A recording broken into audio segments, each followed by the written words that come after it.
I'm Brian Harrington. I am a city council member from Ward 1 and the owner of BHP Imaging. Y95 Country and Laramie Live. My name is Debbie, and I am joined in the studio by Brian Harrington. Hello, Brian. Hello, how are you? Doing great. Thank you so much for joining me today. I understand we're in the studio today to talk about the government shutdown and how it's affecting Laramie. Can you give me a little bit of background on how the shutdown is affecting just the government in Laramie? Sure. So, specifically the city of Laramie not suffering too substantially yet. And mostly what I'm interested in talking to you about today is how it's affecting the citizens of Laramie. Well, let's get into that. Do you have any particular information, some stories of people right here in Laramie that are being affected? Yeah, thank you. So, I think one of the top level things that we need to talk about is just the amount of federal employees in Laramie. So Laramie is home to around 187. I can only say that because that's the statistic the Department of Workforce Services provided me. That's higher than I was expecting. Yeah. So that results in about 2.3 million, a little bit over that every quarter. So the longer the shutdown goes on, the more that's going to build up and have adverse consequences to those families and our community. So that's $2.3 million per quarter right here in Laramie that we're not having. Right, every 3 months. So those are the statistics from quarter 2 of last year. Have you heard from any specific employees of the federal government right here in Laramie that are struggling? At this point, I have not. So I have spent most of my time really trying to find resources, knowing that this is going to be a significant problem. Those people are harder to find because people tend to not want to come out and tell you their struggles. So as it sits right now, what I have is solutions for people that I don't maybe know yet. Okay, so what's the number one solution that you found so far? So what I have found is, really I wanted to address the fact that sometimes you feel powerless in these situations, especially as just an individual citizen.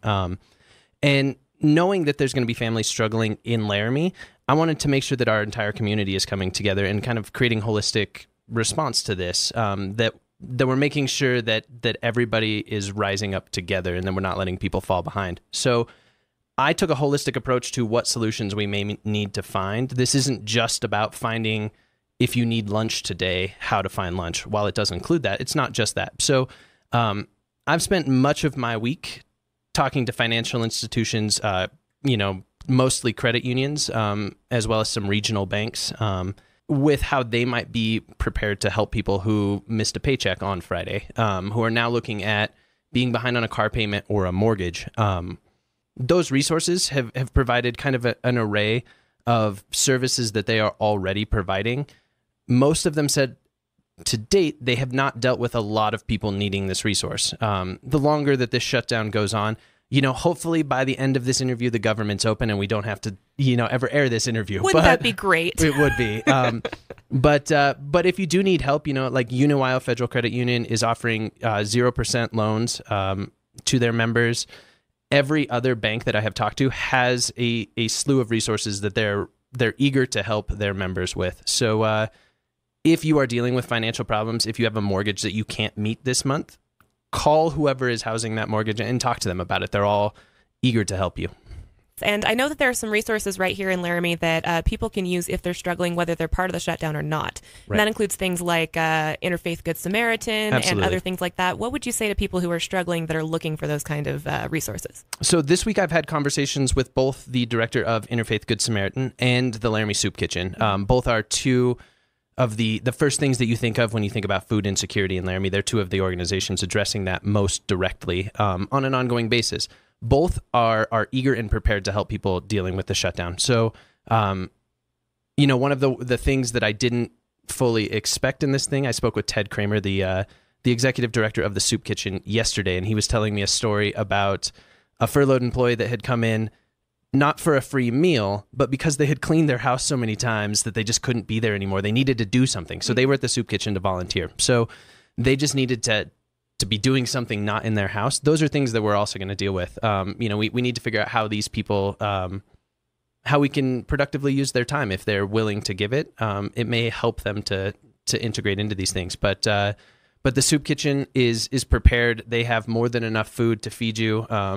Even if you're not feeling desperately in need of food that day, but if lunch was free today, that it would make it easier to pay your mortgage, they're eager to feed you. So that is their That's their model. No questions asked, free lunch served every day from 10:30 to 1:30.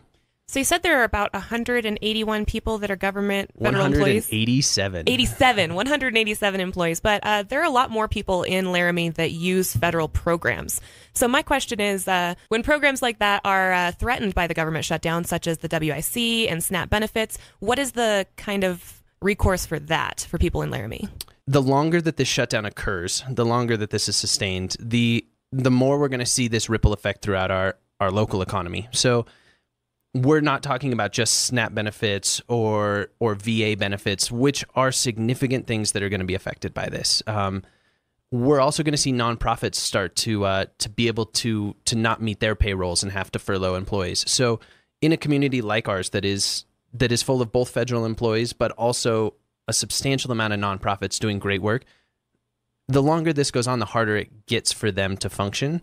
As they are unable to function, other parts of the economy that they interact with are going to suffer. The economy is a web that we're all caught up in. So as one part suffers, we're all going to feel that. So these organizations that are already in place to aid in these situations are thinking forward about that. They're thinking that if this goes on for another month, let's pray it doesn't, but if it goes on another month, there are organizations ready to help, but they're going to struggle financially as well. So as a community, we really need to come together and support those organizations in any way we can, whether that's volunteering, if you don't have money to throw at them, but you have time, go help them prepare lunch. Go help them do dishes afterwards. If you have a couple extra dollars, if you have $10 when you're at Ridley's next, drop some food in the blue bins there at Ridley's for Interfaith. You can also donate on their websites as well. So Interfaith, United Way, those sort of organizations are going to be able to help people in need in a quick fashion. And then if you have a friend that's affected by the shutdown, offer to make them dinner. Let's make people not feel alone. So the moral of the story is come together, Laramie, because we're all affected by this, whether we are part of the shutdown or not. Absolutely. Yes. Always come together. I'm Brian Harrington. Thanks for listening to Y95 Country.